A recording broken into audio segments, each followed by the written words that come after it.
Yo, c'est Berry. My strawberry kisses.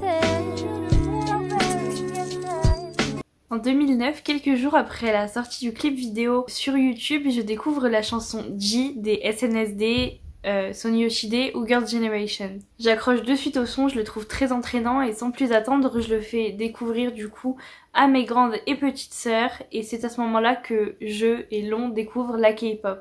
On ne connaît pas le style musical, on ne comprend pas les paroles, mais c'est entraînant, ça reste en tête.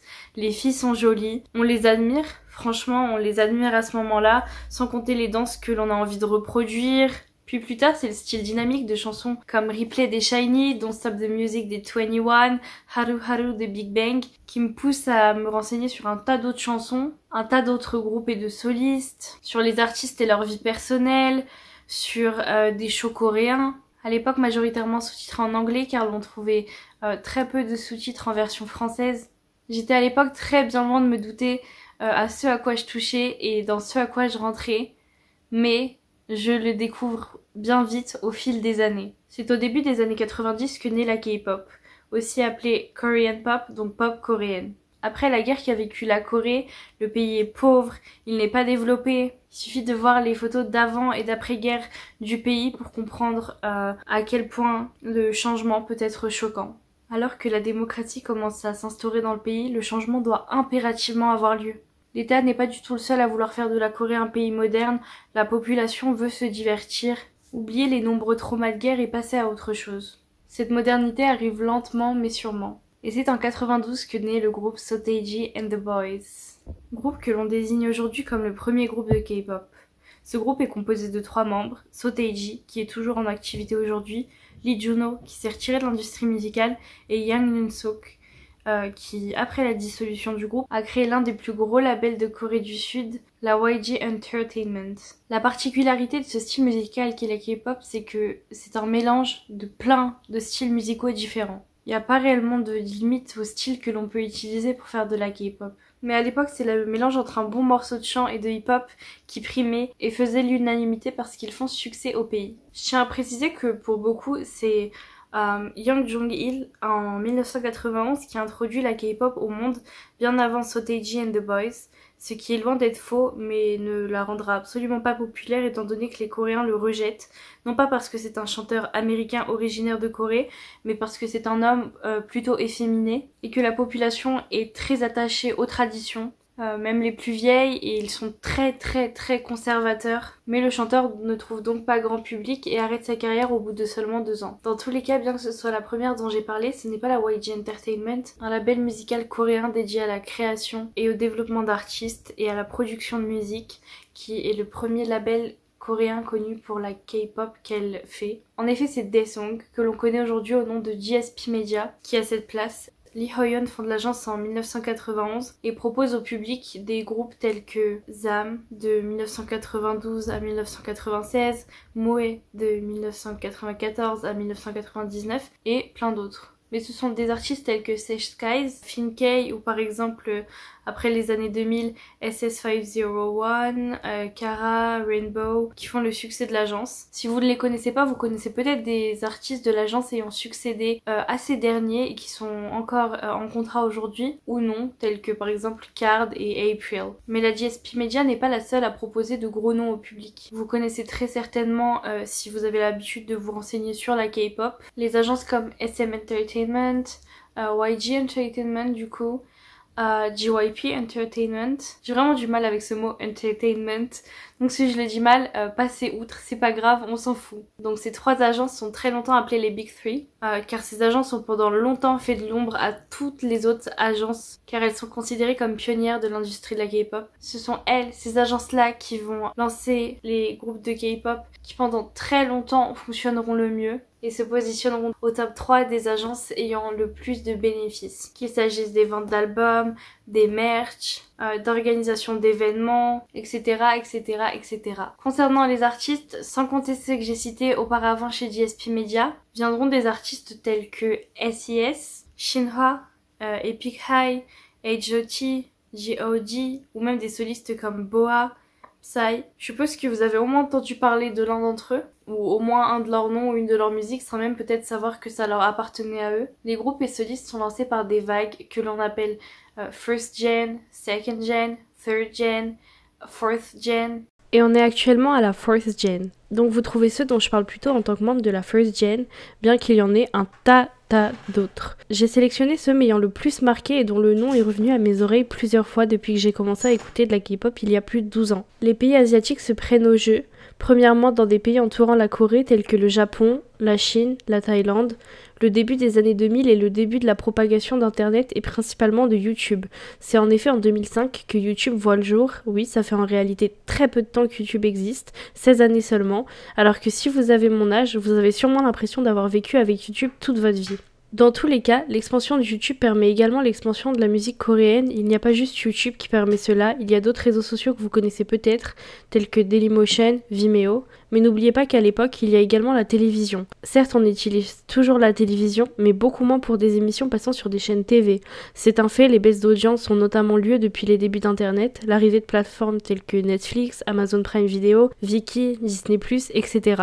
Nous avons également eu YouTube sur nos télévisions, on peut ajouter des applications sur des Smart TV. Personnellement, j'utilise par exemple Twitch que j'ai téléchargé, Crunchyroll, Viki, ADN, Wakanim. Vraiment, ma télévision me sert à tout sauf à regarder des programmes sur la télévision, enfin des programmes de chaînes télé elles-mêmes. Vous savez, les chaînes telles que TF1, France 2, France 3, Canal+, etc. Vraiment, je ne regarde pas du tout. Bref, pensez au fait qu'on est au début d'Internet, mais qu'on n'est absolument pas là où on est actuellement. Donc la facilité de communiquer, s'envoyer des vidéos, des photos, des messages. Mais vraiment, pour eux, pour l'époque, c'était déjà énorme. C'était un début, c'était révolutionnaire. En tout cas, on met un terme sur cette propagation de la culture coréenne, dont la musique également, que l'on appellera Hallyu. C'est principalement des médias de Pékin qui amènent ce terme à être connu, car il veut littéralement dire vague coréenne. Et c'est selon ces médias une vague de la culture coréenne qui arrive et qui s'étendra sur le long terme. Spoiler, à l'époque ils le prédisent, mais ils ont totalement raison. Car la musique coréenne, les programmes de divertissement coréens, les dramas coréens, la nourriture coréenne, la langue en elle-même, la culture au niveau du pays lui-même, tout attire, tout attire le monde entier. Vraiment, et je reviens sur les valeurs coréennes qui prônent justement beaucoup de pudeur à l'époque. L'univers coréen, on y retrouve vraiment une société très pudique et ça a un très grand attrait, notamment pour les pays asiatiques qui sont légèrement tous dans les mêmes mœurs à l'époque. Je parlerai sûrement des dramas, mais pas dans cette vidéo. Cependant, je trouve très intéressant et très important de souligner qu'en ce qui les concerne, les dramas coréens, ce sont souvent des bandes musicales de K-pop qui sont utilisées. Et ça aussi, ça intrigue parce que souvent, ce sont des bonnes chansons populaires, ou pas forcément d'ailleurs, mais qui poussent les gens à se poser des questions, à se questionner sur la musique et se renseigner forcément du coup sur ce style musical. Et parfois, ils découvrent à travers cela la K-pop. Je vais également revenir sur mes mots un peu précédemment. Tout à l'heure, je vous disais que le groupe Shinra, en fait j'ai toujours prononcé ça Shinra, mais je ne sais pas si c'est chinois ou si c'est différent, mais moi j'ai toujours prononcé ça Shinra. Bref, parenthèse. Du coup, je vous disais que tout à l'heure c'était un groupe de la First Gen, mais beaucoup se poussent à dire que c'est un groupe de la Second Gen. Donc les avis sont très mitigés, vous verrez, sur les questions de Generation en fait, tout simplement. Donc comme on va parler de la Second Gen maintenant, je tenais à le mentionner. Donc nous y voilà, on parle de la Second Gen, cette génération qui popularise la pop coréenne à l'international, qui va au-delà des pays asiatiques, bien que ce soit majoritairement en Corée, suivi de l'Asie, qui deviennent de gros clients et qui réclament encore et toujours plus de K-pop. Il faut le savoir, les agences comprennent ce qui est attrayant. Donc bien qu'on ait les solistes, c'est principalement les groupes qui vont avoir un bop, vraiment c'est un bop à ce moment-là. Les boy groups, les girl groups, tous au trait plus que magnifique, attrayant comme je pouvais le dire tout à l'heure, un physique à en faire tomber plus d'un ou d'une, ça fonctionne, ça cartonne même pour un début. Alors ils misent de plus en plus sur cet effet de groupe. majoritairement. Après, je ne dis pas que ça marche pas pour certains solistes, au contraire, il y en a qui fonctionnent très bien comme ça, mais c'est vraiment le groupe qui va vraiment être représenté plutôt, pardon, la pop coréenne, c'est vraiment ce qui représente énormément lorsqu'on parle de K-pop, on parle principalement de groupes de K-pop. Parce que dans un groupe, on peut choisir son préféré, on va choisir celui peut-être qui chante le mieux, celui qui chante le mieux mais selon une autre personne. On a le choix, vous savez, on peut choisir celui qui danse le mieux, celui qui a le plus beau visage en fonction d'une personne et qui n'aura pas forcément le plus beau visage en fonction d'une autre. Et du coup, une autre va le choisir. Enfin, vous voyez vraiment, vous avez le choix, vous pouvez vous identifier à tout le monde, il y en a pour tous les goûts. C'est donc suite à cela qu'apparaît au monde le groupe TVXQ ou DBSK. Le groupe a deux noms, un chinois et un japonais, pas de coréen, qui est considéré pour beaucoup comme le premier groupe de la second gen. Ils sont introduits au public lors d'une émission en 2003, justement une émission qui était elle-même tournée vers la chanteuse coréenne de K-pop, Boa. Ce groupe de jeunes et beaux garçons talentueux sortent moins d'un an plus tard un album qui se positionnera 3e dans les charts coréens. Ce groupe a pour but de toucher la Corée mais également la Chine et le Japon et font donc des chansons dans les 3 langues afin d'élargir leur public. Petite anecdote au passage, en 2009, ce sont eux qui interprètent le 10e et 11e opening de One Piece, le remix de We Are et mon préféré personnellement qui est l'opening Share the World. Mais ils sont loin d'être le seul groupe qui rencontrera un franc succès. En effet, on découvre également lors de la second gen des groupes tels que Super Junior, Big Bang, Brown Eyed Girls, Girls' Generation, FT Island, SHINee, U-KISS, Missei, After School, Tiara, Sista, Wonder Girls, 2PM, FX, Beast, CN Blue, Infinite, Girls' Day, 4 Minutes. Oui, j'en ai cité énormément. Mais parce que pour la majorité, ce sont des gros noms dans l'industrie de la K-pop.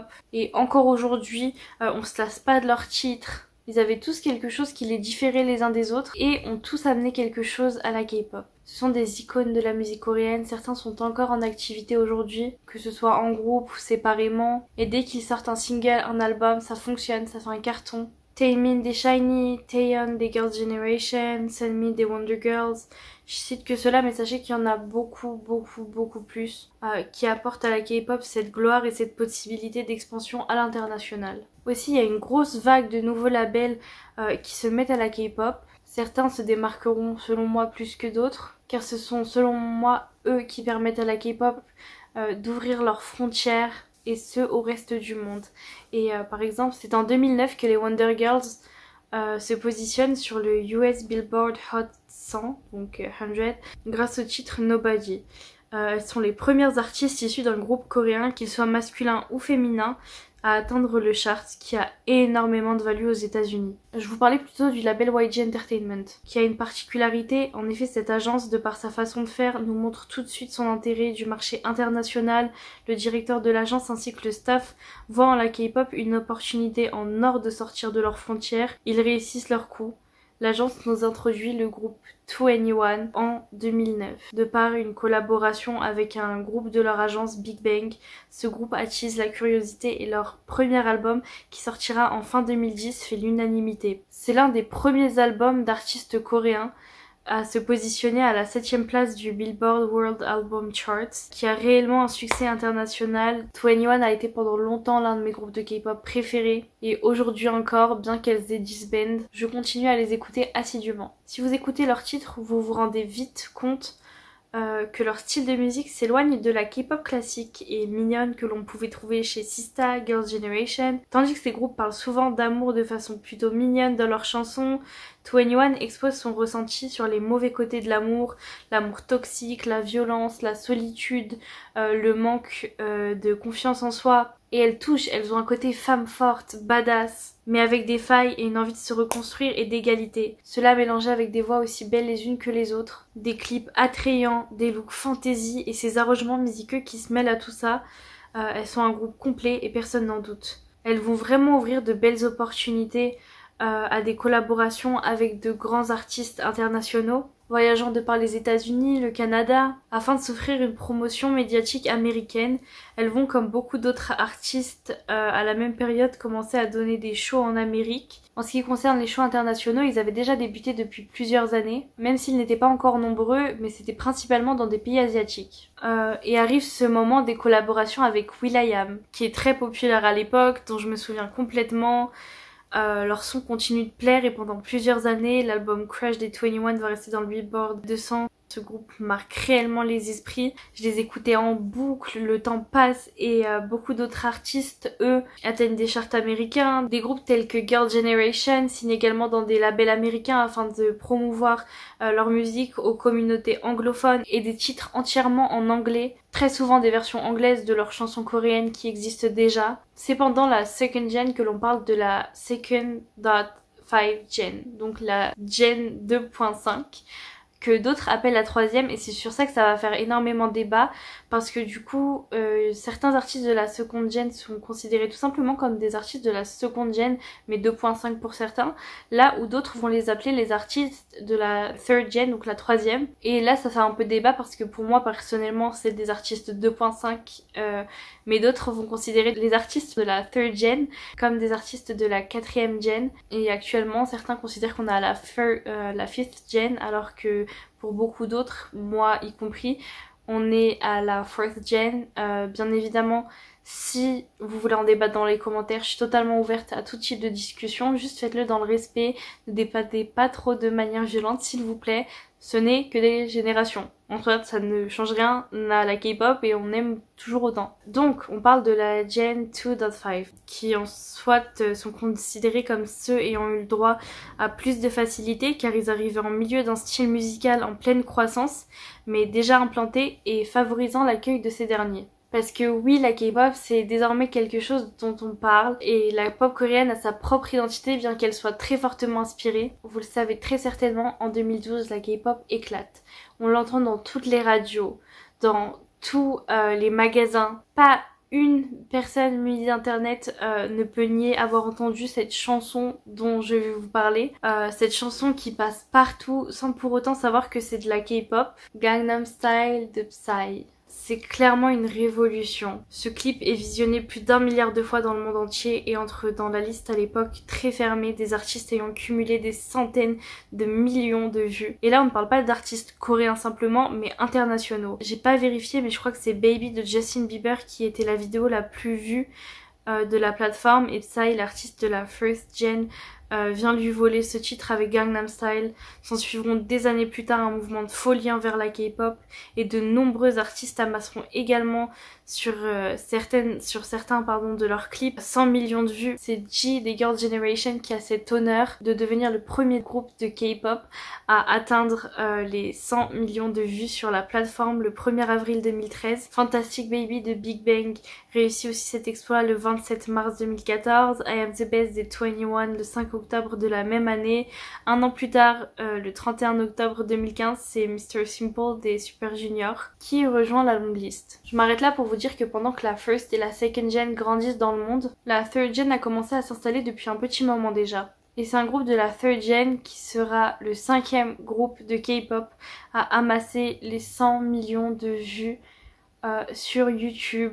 EXO avec Overdose le 5 mai 2016. Petit bond dans le temps, à partir de 2010 naît la third gen. Des groupes très populaires mais sur différents points, comme Red Velvet, Twice, Lovelyz, Oh My Girl, Winner, Monsta X, bien qu'ils soient très appréciés à l'international, sont des groupes que l'on considère populaires principalement en Corée, qui ont une très très grosse fanbase coréenne et qui donc se concentrent principalement sur leur promotion coréenne et leurs objectifs dans les pays asiatiques. Encore une fois, toujours sans oublier les fans internationaux. Et c'est là où des groupes tels que Blackpink, BTS ont quant à eux une image internationale. Quoique pour BTS, c'était pas forcément le cas au début. Ils aspirent à toucher un public bien plus grand et réussissent. YouTube, les réseaux sociaux, tout fonctionne pour eux et une ascension fulgurante naît autour de ce que l'on considère comme les artistes les plus dominants de la K-pop. D'ailleurs, on peut souvent voir des guerres entre les fans internationaux qui vont favoriser des groupes comme Blackpink, BTS, aux fans coréens qui eux favorisent des groupes comme Twice, EXO ou GOT7, et les deux côtés ressentent souvent sur les réseaux le besoin de les comparer plutôt que d'apprécier la musique de tous. Je pense que même sans les connaître, vous avez probablement entendu les musiques de BTS ou de Blackpink, qui sont très utilisées à l'international, au supermarché, à la radio, sur des featuring avec des artistes américains, dans des films, même plus récemment dans les téléréalités. Invités sur les plus grands plateaux de télé américains, remplissant les plus grandes scènes du monde en quelques minutes, détruisant des records sur les réseaux sociaux après la création de leur compte ou encore les vues YouTube. Ces groupes ouvrent la voie aux plus grosses collaborations américaines et pop coréennes, en passant par des titres tels que Ice Cream de Blackpink et Selena Gomez, ou Boys With Love de BTS et Halsey, ou bien même NCT, Jason Derulo, Ava Max. BTS a par exemple récemment mis en avant leurs chansons chantées entièrement en anglais. Dynamite, Permission to Dance, Better. Comme je viens de vous le dire, ce sont des titres où les membres chantent entièrement en anglais et par conséquent laissent le coréen de côté. Ce qui fait énormément plaisir aux fans internationaux qui trouvent une plus grande facilité à comprendre les chansons, mais qui énerve les fans coréens qui jugent qu'ils oublient d'où ils viennent et utilisent la K-pop qui est populaire et qui est censée être de la pop coréenne et non juste de la pop, afin de se promouvoir partout sauf dans leur pays d'origine, la Corée. C'est aussi le cas pour Blackpink qui ont sorti des chansons entièrement en anglais, mais cela fut mieux accueilli car malgré tout il y avait quelques chansons coréennes dans leur album. Mais ça déplaira à nouveau lorsque Rosé sortira son propre single Underground entièrement en anglais, alors que bien qu'elle ait grandi au New Zealand, elle est censée être une artiste de K-pop et se sert également de ce titre pour se promouvoir en tant qu'artiste, alors que Lisa du même groupe a quant à elle sorti des chansons coréennes alors qu'elle est thaïlandaise. Si je dois donner mon avis, je dirais que ça ne me dérange absolument pas, bien que j'ai tendance à avoir un faible pour les chansons chantées avec du coréen à l'intérieur. Ça dépend entièrement de la chanson, il y en a que je vais préférer complètement si c'est totalement en anglais. J'ai vraiment aimé Underground, il y a tellement de chansons de collaboration qui ont été faites entièrement en anglais, ou même sans parler de collaboration, des chansons elles-mêmes qui étaient simplement en anglais et je les ai vraiment surkiffées. J'apprécie entièrement l'effort qu'ils font pour apprendre l'anglais et proposer aux fans des chansons plus compréhensibles et faciles à chanter, même si j'ai un faible très souvent, du coup, comme je vous le disais, pour les titres coréens, ce n'est que mes goûts personnels. Faire de cela tout un fromage, c'est dommage.